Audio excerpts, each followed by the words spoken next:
Hi, I'm Debbie Peverill, and this is our annual video about how to fill in the Canadian Federal TD1 Form.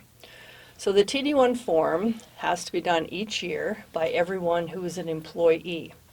The form itself is filed with your employer. You do not have to give it to CRA. The purpose of the form is so that your employer will take the correct amount of income tax from your paycheck. There's a lot of confusion around the TD1 form, and one of the things that people are confused about is that this is going to affect the amount of income tax they actually pay. That is not true. Whatever your employer takes from you will be on your personal tax return as a payment. So if your employer takes too much, you will get a refund. If your employer does not take enough, you will owe tax. So the purpose of the form is to get this as close as possible to being the right numbers. Okay? So it's a two-page form. The first part of it has your name, your address, your date of birth, and your social insurance number. That part should be fairly straightforward, I would think. The first line on this TD1 form is called Box. We call it Box 1. So this year, the amount in Box 1 federally is $15,705. If you have a very simple situation, if you are single or you're not claiming your spouse as a dependent, if you don't have any children, you're claiming as a dependent, and you make less than $173,205, then the amount you put in Box 1 is $15,705. Maybe you don't have to fill anything else in. So let me just tell you quickly what else is in the boxes, and you can decide if there's anything else that applies to you. There is a caregiver amount if you're taking care of someone as a dependent. There's an age amount if you're over 65. There's pension deduction if you're receiving pension. There's a tuition deduction if you pay tuition. If you're eligible for the disability tax credit, then there's an amount to fill in for that. And if you have a dependent or a spouse who is transferring deductions to you, then there's a place to put that. If none of that applies to you, your work here is done. You can take the number that you saw on the top of Box 1, the $15,705, and write that in Box 13, and you're finished, unless, of course, you have another employer. So when you turn the form over, there are a couple things on this that we'll talk about later in more detail, but if you have another employer, you need to, on the next TD1 you do, tick the box that says I have another employer, and on that TD1 form you don't claim any of these credits because you're claiming them on the one that you're just doing. Okay? So something there to keep in mind. Okay, so assuming that those of you who are putting that number in Box 13 have moved on, let us talk about some of the other boxes that we have here. So do you have, well, first of all, are you going to make more than $173,205 this year? If so, you're not going to be allowed to claim the full $15,700 deduction. If you make more money, you don't get as big an exemption. And there is a worksheet where you can calculate how much you're over the $173,000 and whether you should claim a reduced amount. I would actually suggest that if you make more than $173,000, you just put 0 in that box, where the $15,700 goes for other people. Just put a 0, and that way you are probably going to get a little bit of a refund. If you put in $15,700, you're going to owe tax because you're not entitled to the full exemption. It's more complicated for you to sit down and try to figure out how much money you're going to make in the year and do that calculation, subtract off the 173. The math around it is sort of ugly. This whole deduction that you're getting 15% of this $15,705. So it's probably not worth the calculation you're going to put into to see what the reduction is. So that is Box 1. Box 2 is the Canada caregiver amount for an infirm child. If you have a child under the age of 18 who is infirm, perhaps they are eligible for the disability tax credit or they are otherwise not completely healthy, you are allowed to claim $2,616 for each of the infirm children under the age of 18 that you have in your life. Box 3 is the age exemption. and this, of course, is a bit complicated. If you are over 65, by the end of 2024, you need to listen to this. You are able to claim $8,790, provided you don't earn more than $44,325 in the year. If you earn more than $325, then it's prorated. If your income is more than $102,925, you don't get any age exemption claim. You're over the age of 65, but you don't get a claim because you make too much money. That was box 3. Box 4 is a pension income deduction. It is capped at $2,000. If your pension is more than $2,000, you claim $2,000. If your pension is less than $2,000, then you claim the lesser amount.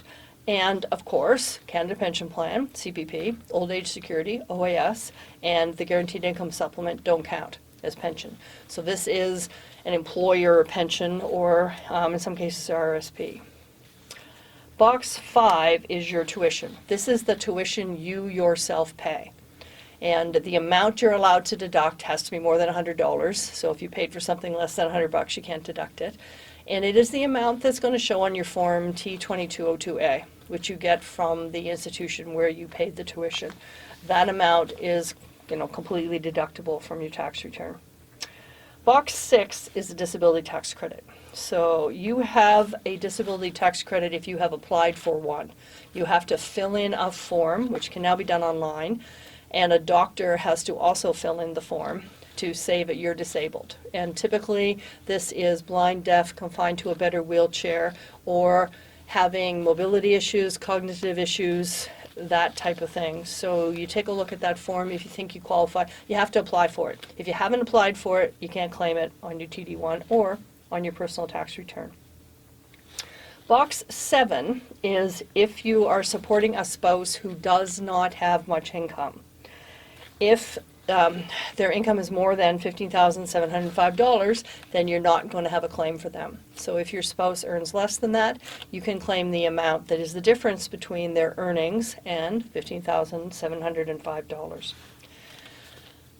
Box 8 is the one I get the most questions about all year long. This is the box that is about if you don't have a spouse, but you do have a child, you can claim one child as an equivalent to spouse.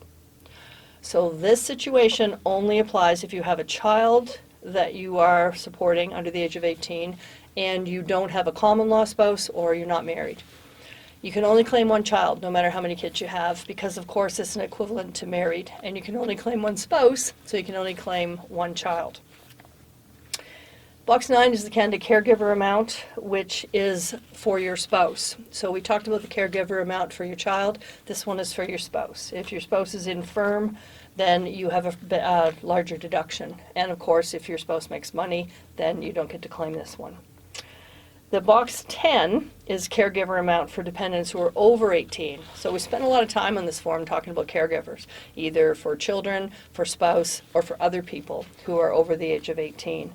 There's a worksheet for this. If you are supporting someone who is like a grandparent or another relative, then there is an amount that you can calculate there. Box 11 is the transfer of any deductions from your spouse. So this is typically for people over the age of 65 or for tuition. Someone who's over the age of 65 is going to be able to transfer their age exemption, their pension income exemption to you if they don't have enough income to deduct them. The other one you see frequently is tuition. You can claim the tuition that your child has paid and they don't need it to reduce their income. They can transfer to you as their parent. Tuition can be transferred to a spouse, to a parent, or a grandparent, but the maximum amount of the tuition is $5,000. And we're talking federal here, so your federal tax for tuition is 15%. So the most that a $5,000 tuition amount is going to save you in income tax is $750. And then we have box 12, which is the amount transferred from a dependent disability. Sorry, we already talked about that. That was box 11. All right, So we have all the boxes. You should have seen, as you're following along your TD1 form, that I have talked about every box that is included. It goes from box 1 to box 12. You add up every number you have in those boxes and you put the number in box 13. I talked about page 2, if you have more than one employer. If this is the first TD1 form you're filling in for the year, use the credits. Every other TD1 form you fill in this year, you would put that you have another employer and you would not use these credits again. There's also a box for what if your income is less than the $15,705. You can tick that box and then there will be no tax deductions taken from your pay at all. There are some other things on the back of this form. If you're a non-resident working in Canada, then there's questions you have to answer about your world income. We do provincial forms for Nova Scotia and for Ontario. If you're living in either one of those provinces, we've got other videos on that. There's a place to put additional tax. If you would like the government to have your money all year so they can give it back to you in April, then you can decide how much money per pay you want them to, your employer to take and send to the government on your behalf. That is right on this form. If, however, you would like less tax taken, there's a separate form on that, the tax reduction form, the T1213, which doesn't apply in very many cases. We'd all like to pay less tax, but there's not a form to change that unless you have a particular situation where you've got deductions that aren't included here. Usually it's big RSP deductions. So that's the scoop on your federal TD1 form. I've explained every box. When you add up all the boxes, you get the number that goes in box 13. You should give this to your employer, and hopefully it's going to mean that the right amount of income tax is taken from your pay for the 2024 year.